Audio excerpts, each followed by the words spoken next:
Hello guys, magandang araw sa inyo lahat. Ito si Mike Padua, nagbabalik sa pinaka-latest update, tropical weather analysis ng araw ng Abril 9 hanggang 11, Huwebes hanggang Sabado, at ito po ang ating Tagalog version. Pinaglilingkod po ito ng Typhoon 2000 at ng Naga College Foundation.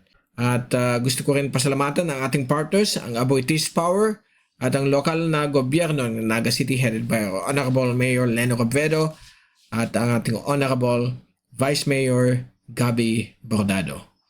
So, umpisa na natin yung pinaka-latest update. Meron po tayong bagyo. Yung mga nanonood sa mga Facebook at YouTube videos, may mga lumalabas na mga balita sa mga reliable ones na meron pong namumuong bagyo na yun na posibleng maging super typhoon na yung Abril at hindi po malayo na magkatutuoy po yan. Dahil may mga seasons na po in the past na nagkakaroon po tayo ng mga bagyo tuwing buwan ng Abril. But hindi naman po every year. May mga iba-ibang taon. Okay? Hindi po siya sunod-sunod. Minsan after 3 years, after 5 years, after 2 years. So depends sa atmospheric conditions kung talagang pwede siyang mag-form. So itong system na ito ay in-upgrade na po ng Japan Meteorological Agency kagabi. Kaninang umaga, in-upgrade na rin ng Japan ng Joint Typhoon Warning Center, JTWC. Ginawa na pong 4W, pang-apat na bagyo sa Western Pacific based on their numbering system. Sa Pilipinas, kapag pumasok po ito ng Philippine Air Responsibility, bibigyan po ito local name as Kaloy. So yan po ang weather system natin na yung buwan ng Abril. At speaking of Abril, may papakita po akong graph sa inyo mamaya-maya malamang. Unahin muna natin itong GraphSat. Ito yung GraphSat kaninang early morning. So ito po si TD90W. Kita niyo 90W pa ito. But na yon, ito ay isa na pong 4W. Ginawa na pong 4W ang system na ito. Kasi in-upgrade na po bilang tropical depression ng Joint Typhoon Warning Center. Kaya from 90W, naging 4W. Ito kasing TD, based ito sa Japan Meteorological Agency. At itong system na ito ay mabagal na kumikilos sa may Chuuk State, sa may Central Micronesia. Nagbibigay ito ng mga malalakas na ulan sa area niya na pwedeng umabot ng 100 hanggang 200 mm sa loob ng isang araw. Okay?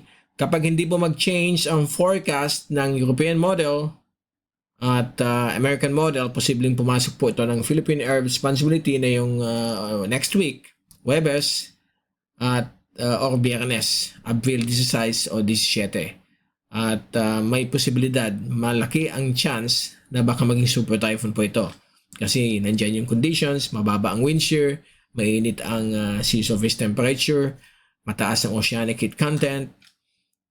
So posibleng maging super typhoon po siya. But once umakyat na po siya sa more than 18 degrees north latitude, banda dito malapit sa may east of Taiwan, baka tuluyan na siyang hihina dahil po sa pagtaas ng tinatawag nating upper level winds o yung vertical wind shear. So ang mga nagtatanong dyan, tatamaan ba ang Pilipinas? Hindi po. Wala pong track na pinapakita sa lahat ng models, kahit ito yung mga ensembles na pupunta ng Pilipinas. But yung forecast na yan is more than 5 days. So we're still going to observe. Bantayan natin ito closely. Pag pumasok po sa within 5 or 3 days before, malalaman natin na kung safe tayo o hindi. Kasi kung within 3 to 5 days na lang yung forecast at wala pa rin pinapakitang papuntang Pilipinas, so mataas na probability na safe na po ang bansang Pilipinas. So right now, babantayin natin ito habang nasa labas pa po ito ng PAR at dadaan po ito malapit sa Guam, either over Guam, east of Guam, or south of Guam sometime Tuesday next week. Abril 14 o Abril 15, Miyerkules. So yan po ang potential na track nitong bagyong ito. So dito po siya dadaan sa area na yan. Okay?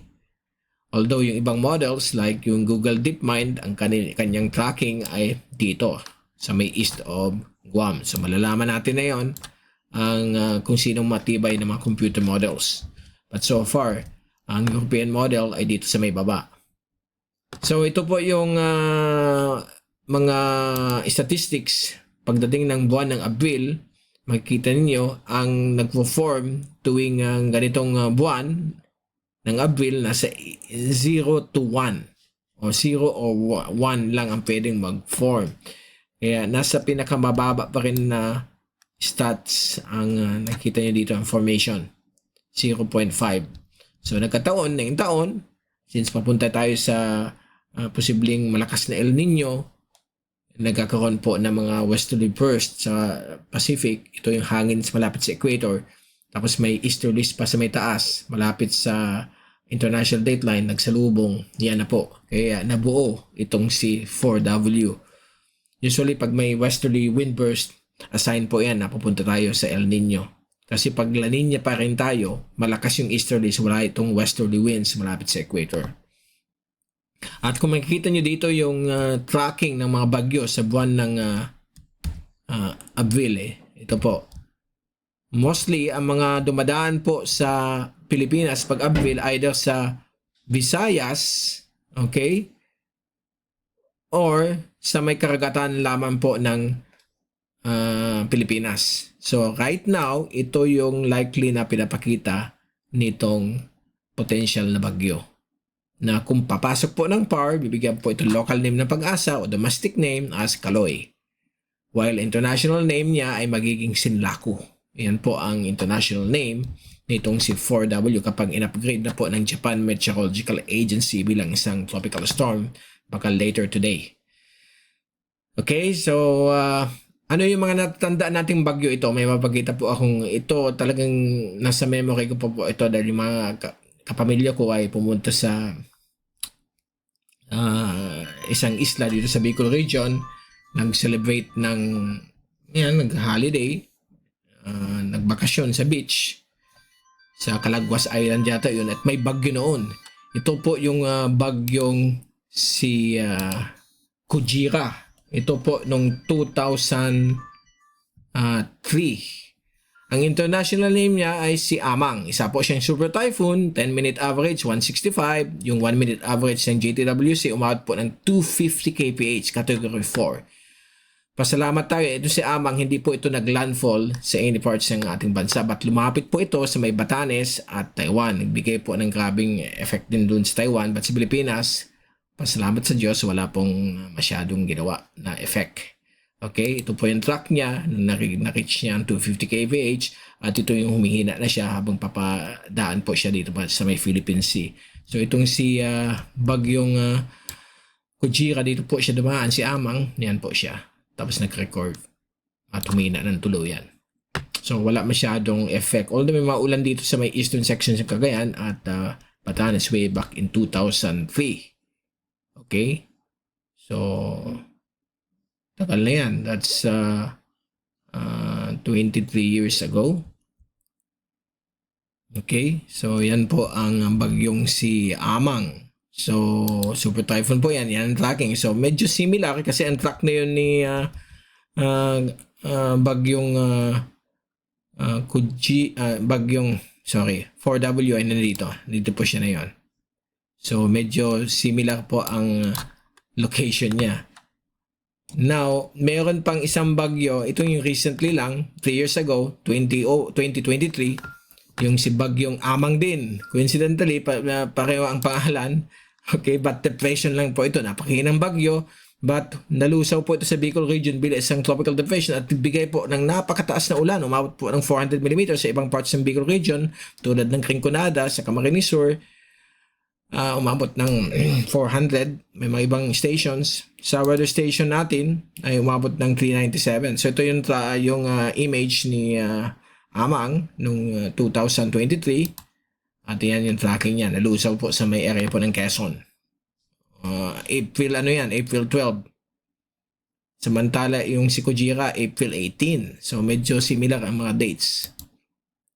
At ito yung rainfall data ni Amang noong 2023 at nakikita nyo dito umabot po ng 397.3, almost 400 mm yung ulan na bumagsak po dito sa Naga City, although distributed po yan sa every hour. So may mga baha din, but ang nangyari mga baha dun lang sa mga low-lying areas ng Naga City, nagkaroon ng grabing flooding, but ang grabing tinamaan ay yung area po ng Rinconada like Nabwa, Baaw, Iriga, at yung ibang areas na malapit doon. Okay? Now, ito na po yung si 4W. But wag tayong mag-worry, relax lang po dahil hindi po ito mag-cause ng direct effect sa ating bansa based sa forecast na yon. But still more than 5 days po ito, pabantayin pa rin natin ito for any sudden changes. But so far, pataas po ang pinapakita nitong system na ito. Ito po yung another image satellite loop mula sa windy.com. Yan po siya, malapit po sa Weno o yan sa may area po ng Chuuk State. At yung Dededo, ito po yung area po ng Guam. Isang town po yan sa Guam. So ito po yung track ng JTWC, first track. And so far, ito po yung magiging intensity niya. Posible po siya mag-reach bilang isang category 2 typhoon pagdaan sa south of Guam, gabi ng or early morning ng Martes, April 14. Diyan po siya dadaan. 175 kph or 95 knots. Yan po ang lakas niya. Ang Philippine Air Responsibility ay nandito. Ito po. So, malayo pa yan. Okay. And then, ito yung track ng Japan Meteorological Agency. Medyo identical. Ganyan din yung ginagalaw niya. Samantala, ito yung forecast model. European model. At pinapakita dito, mukhang papasok po ng Philippine Air Responsibility. Although, ang forecast niya, 1, 2, 3, 4, 5, 6, lampas po ng 5 days. So, uncertainty remains high. Mababa ang probability, so hindi natin alam kung ito na yung track niya. Baka magbago pa, baka hindi pumasok ng power, hindi siya magiging kaloy. Pag pumasok, magiging kaloy. Yan po ang SOP ng ating Weather Bureau. Ang pinapakita na pressure dito is 927. So instantly, super typhoon po ito based sa ECMWF. So yan, babasok po siya ng power either April 16 o April 17. Thursday or Friday, yan po siya. But ang good news ito, Akyat, mas malayo pa nga sa pag-record niya compared kay Kujira noong 2003 o si Amang noong 2003. Ayan, so wala tayong problema. Magbibigay lang na ito ng konting mga ulan-ulan dahil may pupush siyang cold air bagya dito sa ating bansa. So hopefully bumaba ang heat index kasi yung heat index na yun dito sa Naga, balikan natin yung ating weather station. Yan, para makita ninyo kung gaano kainit na yon dito sa ating syudad, sa Naga. Ito po ang heat index natin, 42.3, umabot po ng 44 or 43.7, i-round off natin, 44 po yan, ang ating heat index. So napakainit na po na yun. Ito na po yung pinakamainit na araw dito po sa Naga City. Today, araw ng kagitingan, 44 degrees or 43.7 to be exact. Okay? So, balik tayo doon sa tracking. Ito naman po yung ensemble. So, walang landfall sa ating bansa. Ito yung GFS model, American model. Ito naman po yung European model. So, no worries tayo. Kahit na yung Google DeepMind, kita nyo dito, yung tracking niya, nasa dadaan pa nga siya sa may east of Guam. Yan po ang possible track sa darating pong Tuesday next week. Category 4 ang possible na lakas niya. Okay, so yung cone of uncertainty nitong model ay mukhang wala naman pinapakitang threat sa ating kapuluan. And sa rain naman, 24-hour rainfall accumulation forecast, wala tayong problema. Kita ninyo yan, ulan na yan. Wala tayong mafe-feel na effect mula sa bagyong ito. Talagang tuyo pa rin ang ating panon. Although dito, pag akyat niya dito sa 18-19, baka may northerly, temporarily, magkakaroon tayo ng northeasterly or northerly flow. So, medyo bababa bagya ang temperatura. Bagya lang. And then, magkakaroon ng mga konting showers. So, okay naman po yan sa ating lugar. Dahil sobrang init nga na yun. Sa wave heights, ito lang ang medyo tataas ng bagya ang ating alon. Yung mga fishermen sa East Philippine Sea, facing the Pacific, pagdating po ng April 14, 15, 16, basta next week, we expect the wave heights here, pwedeng umabot po ng up to 3 meters. Yan yung tinatawag nating ocean swell, sea swells, generated ng isang malayong bagyo. Pag malayong bagyo, kaya niya mag-generate up to 3 meters of ocean swells. So, medyo maalon po yan sa eastern sections. At masaya ang mga surfers, yung mga mahilig mag-surfing sa Baler at dito sa may Siargao. Ito ang medyo maganda sa kanila kasi malalaki yung alon, mag-surfing sila. Okay, enjoy na lang kayo at mag-iingat din yung mga malilit na sasakyang pang dagat. Okay, so yan muna po ang pinaka-latest nating update sa nagbabantang bagyong si Sinlaku, yan magiging name, or pag pumasok ng PAR, Kaloy. So babantayin natin yan, sana tuloy-tuloy nang umakyat, but until now, hindi nagbabago. Walang threat po sa ating bansa. Ito si Mike, Mr. Typhoon Padua. Magkita-kits ulit tayo na yung weekend sa another update. At mag-iingat po tayong lahat. Be #WeatherWiser. At maraming salamat sa pagpanood sa aking channel. God bless po sa inyo lahat.